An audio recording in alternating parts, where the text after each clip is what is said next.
What's going on? I'm here, you're here. I've put myself around a bowl of porridge. I've got my makeup on. I've got myself a Tory tea over here, precariously placed on my couch. Pat, pat! This stuff is way more complicated than it looks, I assure you. So if anyone's thinking of doing something like this, starting a YouTube channel, then think about it first before you commit yourself to putting out one video a week. Because one video a week might not sound like much, but in reality, it's hard. What tends to happen is I'll film the video in Wednesday daytime, as I'm doing now, edit it over Wednesday night and then Thursday daytime, put it out on Thursday evening, as you well know. But once that happens, once that's done, I think to myself, oh, you know what, I can probably get another one out by Tuesday, maybe get 2 videos out a week. But having gotten through the Wednesday and the Thursday, I'm exhausted, like absolutely exhausted. And I need to have like almost a week off just to get back to being ready to film another video. You may notice I'm looking a bit thick today. That's because I've got about 75 layers on. I mean, as you can see, I think I've got about 30 pairs of trousers on maybe. So my booty is looking fantastic. Not that it doesn't without the extra layers on. It's just looking a bit more pumped up. It looks like I paid a visit to Kim Kardashian's plastic surgeon. I'm not in any way suggesting that Kim Kardashian's butt is not 100% British beef, straight out of the Burger King kitchen. Anyway, the wash. Let's get going. Enough of this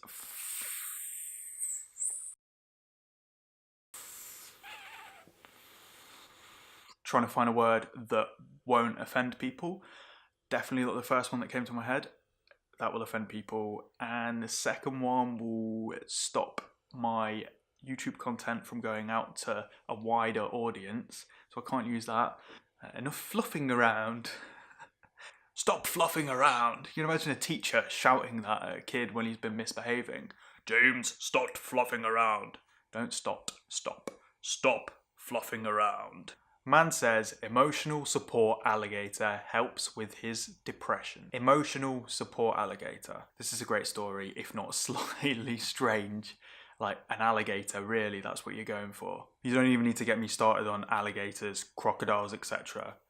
I mean, I actually think they might be the physical thing that I am most scared of in the entire world. The way they just lurk underneath the surface, you can barely see them, and they're waiting to just snatch you. Snap! They do that death roll thing. Ah! These things are the stuff of nightmares, and this guy has been like, you know what? I'm feeling a bit depressed. Maybe a companion will get me through it. I know.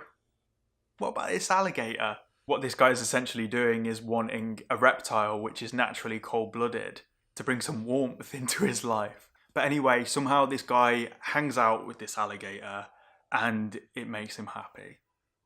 That's really nice. I like that. And if you look at the picture of the two of them hugging, the alligator looks really happy as well. So what's great about this little cuddle here is that both of them look really happy, but they're both happy for different reasons. I mean, the old fella's sitting there thinking to himself, we're the 2 best friends that anyone's ever had. Scrubs anybody? And the alligator's in the same cuddle thinking to himself, I'm gonna deep fry this motherfucker. It says that he's a rescue alligator. I'm not entirely sure what that might mean. I mean, what were they rescuing him from? Human hubris strikes again. Although I suppose, as my girlfriend pointed out to me, he could be being saved from maybe like poachers or rescued from like a poacher's farm or something like that. If that's the thing, I mean, you've got some idiots that obviously will eat things like alligators. It also says in the article that the alligator is ironically afraid of cats, which I think we all know for sure. That's because this alligator probably has his own YouTube account and has seen that video of the jaguar straight up jacking the brain out of a crocodile's head, like hopping on him and just, hey yo, give me your brain. Not gonna lie, I slightly enjoyed that video. No, I don't enjoy seeing animals suffering, but this is the wild we're talking about, and a jaguar is my favourite animal, and the crocodile represents my biggest fear. So, sorry, someone's got to come out on top, and I'm going jaguar every day of the week. Funny enough, I actually saw a jaguar the other day. Yeah, it was pretty weird. It was sort of in front of me as I was coming down the M23. I guess there's nowhere to go but up from there.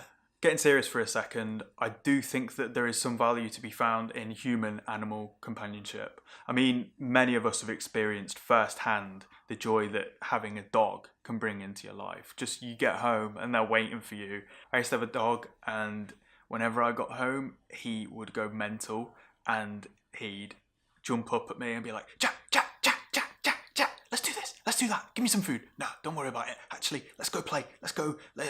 Let's run around for a bit. Here's a sock. I've got a sock. Do you want a sock?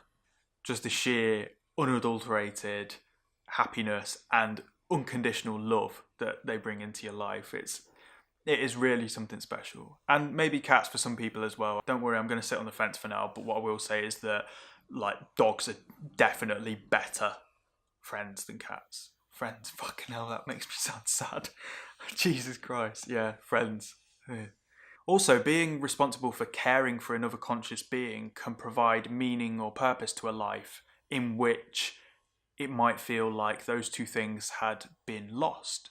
I remember reading in Atul Gawande's book, Being Mortal, which is absolutely fantastic, by the way. The introduction of animals or pets, if you like, into nursing homes had widespread positive effects, including things like drops in drug reliance and an increase in activity and responsiveness in the patients. I'm an absolute melt for two reasons. The first reason is that I actually pulled out Atul Gawande's book last night so I could hold it up in front of the camera and show you, because I love the book and I want to encourage anyone to buy it because it's fantastic, not just on this topic, for example, but also on the topic of how we deal with mortality and death and how we could deal with it a lot better. And it's a really positive book considering its topic matter. But like the idiot that I am, I've misplaced it. So what I've got instead is I've got another of Atul Gawande's book, Better, which is also really, really good. And it's about just improvement in performance in general, but also from his point of view as a surgeon and someone in the medical profession. This book is great. Being Mortal is even better. It's such a profound book. I really mean it. Reason number two why I'm a melt is because when I got up just then trying to find the book, I actually managed to knock the cushion that I'm sitting on and knock my tripod. So the angle in the video might once again have changed, and there's nothing that does my head in more than getting to editing, going through my clips and putting them together and then noticing that my head goes, hey lads, you're having a good day there. It does my absolute bean in. The ethical history of pet ownership is far too complicated a topic for me to cover in the video, and to put simply, I don't want to right now. I'm not sure if I'm smart enough to really get my head around that. But as far as where we stand now, I don't think owning a pet is that bad a thing. So if it's something that you're considering, then it can have a really positive effect on your life. Although what I would say, my one piece of advice is if you're thinking about getting a pet, then maybe don't go for the longest surviving predator in the history of the entire planet. Just a thought, I don't know. Take it with a pinch of salt. I don't know what I'm talking about sometimes. You know what, sometimes I get a bit lonely. So in the absence of having a pet, I thought maybe I could strike up a bond with someone or something else to try and get me through the hard times. So I've struck up a relationship myself with my own emotional support figure. And I call him my emotional support kettlebell.